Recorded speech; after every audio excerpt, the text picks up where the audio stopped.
하나님의 말씀은 마태복음 2장 1절부터 12절까지 말씀입니다. 공독합니다. 헤로드 왕 때에 예수께서 유대 베들레헴에서 나심에 동방으로부터 박사들이 예루살렘에 이르러 말하되 유대인으로 왕으로 나신 이가 어디 계시뇨? 우리가 동방에서 그의 별을 보고 그에게 경배하러 왔노라 하니 헤로드 왕과 온 예루살렘이 듣고 소동한지라.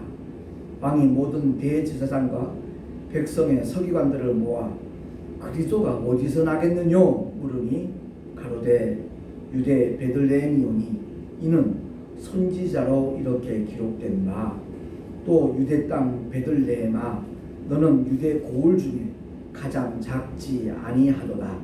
내게서 한 다스리는 자가 나와서 내 백성 이스라엘의 목자가 되리라 하였음이니라. 이에 헤롯이 가만히 박사들을 불러 별이 나타난 때를 자세히 묻고 베들레헴으로 보내며 이르되 가서 아기에 대하여 자세히 알아보고 찾거든 내게 고하여 나도 가서 그에게 경배하게 하라. 박사들이 왕의 말을 듣고 갈새 동방에서 보던 그 별이 문득 앞서 인도하여 가다가 아기 있는 곳 위에 머물러 섰는지라. 저희가 별을 보고 가장 크게 기뻐하더라. 집에 들어가 아기와 그 모친 마리아에 함께 있는 것을 보고 엎드려 아기께 경배하고 보배압을 열어 황금과 유향과 모략을 예물로 드리니라. 꿈에 헤로데게로 돌아가지 말라 지시하심을 받아 다른 길로 고국에 돌아가니라. 아멘. 기도하겠습니다. 하나님 아버지, 주의 성탄을 기뻐하며 또한 2000년 전 이 땅에 오신 예수가 과연 누구신가에 대하여 다시 한번 이 말씀을 통하여 깨닫기를 원합니다. 성령 하나님, 우리 모두를 진리 가운데 인도하여 주셔서 진리이신 예수, 주님을 믿고 의지하며 주님만을 따라감으로 말미암아 아버지께서 우리에게 주시기를 원하시는 가장 영원한 축복, 영생의 복을 누릴 수 있는 우리 모두가 되게 하여 주시옵소서. 우리 구주 예수 그리스도 이름으로 감사하며 기도하옵나이다. 아멘.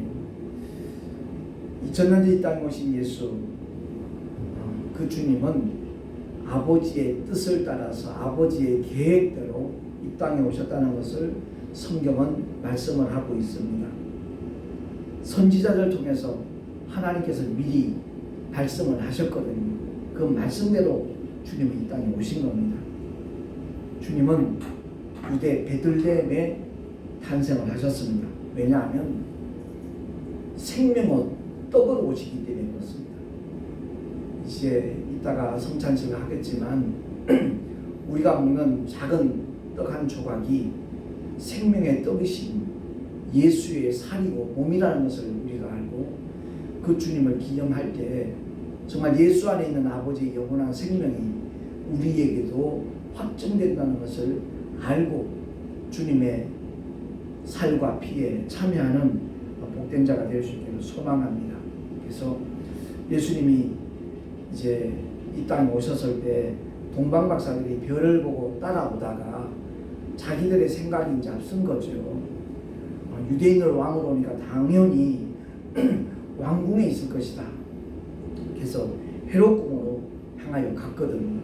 그랬더니 예루살렘이 듣고서 다 소동하였다라고 말씀하고 있죠. 그래서 헤롯 임금이 동방 박사들이 거기 왔으면 이제 보고서 난 다음에 선지자들이 묻지요. 왜? 선지자를 통해서 하나님께서 하실 일을 미리 말씀하셨음을 알기 때문에 그렇습니다. 그래서 미가서 5장 2절에 있는 말씀을 그 서기관들이 이제 얘기를 하고 있거든요. 주보에 나와 있으니까 함께 읽도록 하겠습니다. 시작. 베들레헴 에브라다야 너는 유다 족속 중에 작을지라도 이스라엘을 다스릴 자가 내게로 나올 것이라. 그의 근본은 상고의 태초에니라. 요한복음 1장 1절에 보면 태초에 말씀이 계시니라 그 말씀이 육신되어 오셨다고 그랬거든요.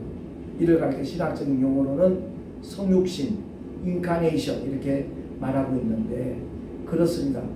불과 2000년 전에 이 역사 속에 주님은 오셨지만 그의 근본은 상고라는 거죠.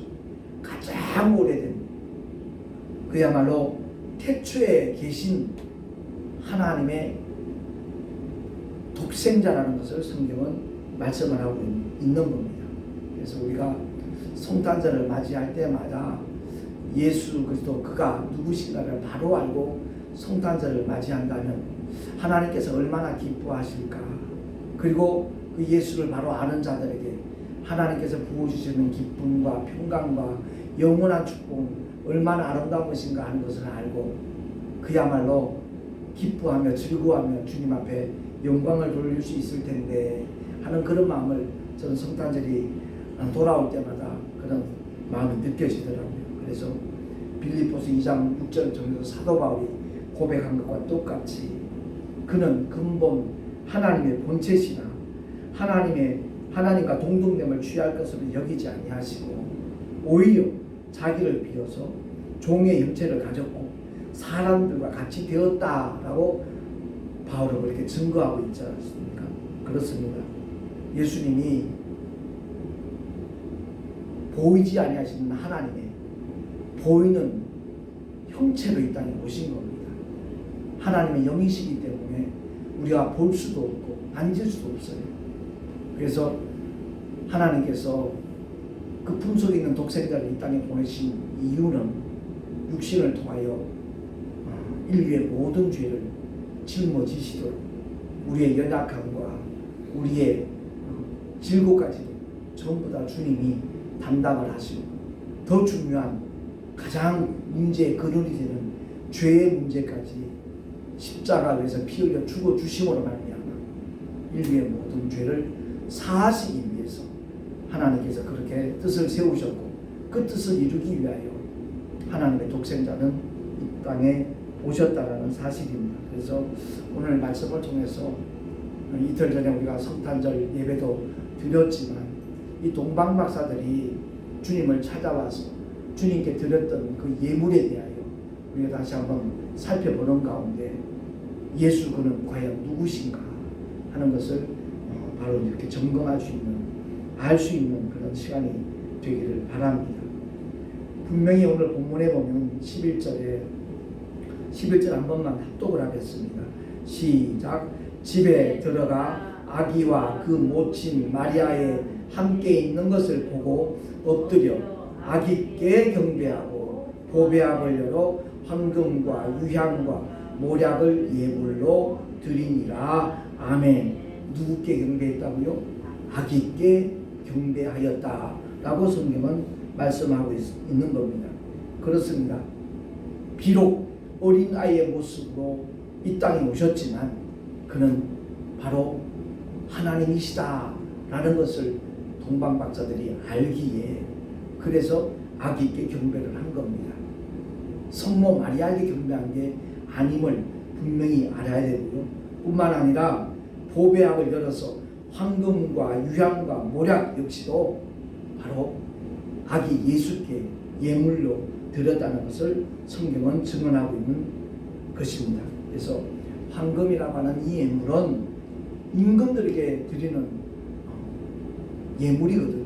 그래서 타국의 어떤 사신들이나 신하들이 임금에게 이렇게 참 예물을 드릴 때 황금을 바친다는 사실입니다. 그래서 예수님은 바로 왕중왕으로 이 땅에 오셨다는 것을 이제 박사들이 고백을 하고 있는 겁니다. 그리고 두 번째는 유향을 예물로 드렸잖아요.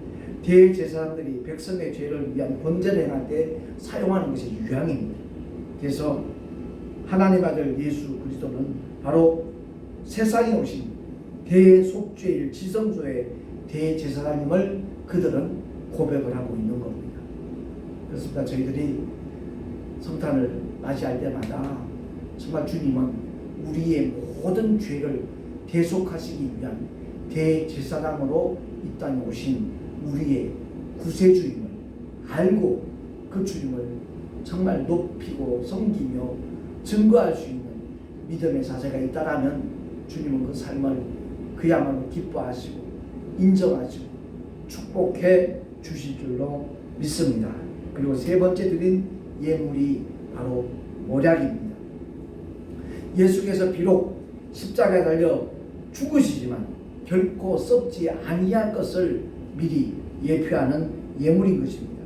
그러니까 인류의 모든 죄를 십자가로 다 대속을 하시고 반드시 사망 권세를 깨뜨리시고 부활하신 그리스도를 동방박사들은 고백하고 있는 것이죠. 그래서 성령이 임하시고 난 다음에 베드로가 첫 번째 설교 가운데 그 메시지가 나와 있는데 주보에 기록되어 있으니까 우리 사도행전 2장 30절에서 31절 사이에 나와 있는 말씀 우리 한 목소리로 한번 합독을 하겠습니다. 시작. 그는 선지자라 미리 보는 고로 그리스도의 부활하심을 말하되 저가 음부에 버림이 되지 않고 육신이 썩음을 당하지 아니하시리라 하더니 이 예수를 하나님이 다시 살리신지라 우리가 다 이 일의 증인이로라. 아멘. 베드로가 설교하면서 인용한 말씀이 바로 시편 말씀입니다. 그러니까 시편을 기록한 다윗이 이렇게 노래했듯이 다윗은 죽지 않았느냐, 멸조로 돌아가지 않았느냐. 그러니까 다윗이 하는 이 고백은 바로 예수 그리스도를 지칭하는 것이다 하는 것을 베드로가 설교하면서 유대인들에게, 이스라엘 백성들에게 일깨워주는 그런 메시지인 겁니다. 그래서 사도행전 2장 36절에 그 메시지를 전하고 난 다음에 그런즉 이스라엘 온 집이 정령 알지니 반드시 알아야 된다는 겁니다. 누가? 너희가 십자가에 못 박은 이 예수를 하나님께서 주와 그리스도가 되게 하셨다라고 이렇게 사도행전 2장 36절에 선포하고 있는 겁니다. 성탄절을 맞이하면서 잘못된 방향으로 나가고 있는 이 현실이 빨리 사실 바로 잡혀야 되거든요. 물론 뭐 동심의 세계 그럴듯한 이런 말들로 실제로 자기 부모님이 선물한다는 거 어린아이들도 웬만큼은 알고 있어요. 거짓이라는 거 알면서도 선물 받고 싶어서 그냥 넘어가는 거거든요.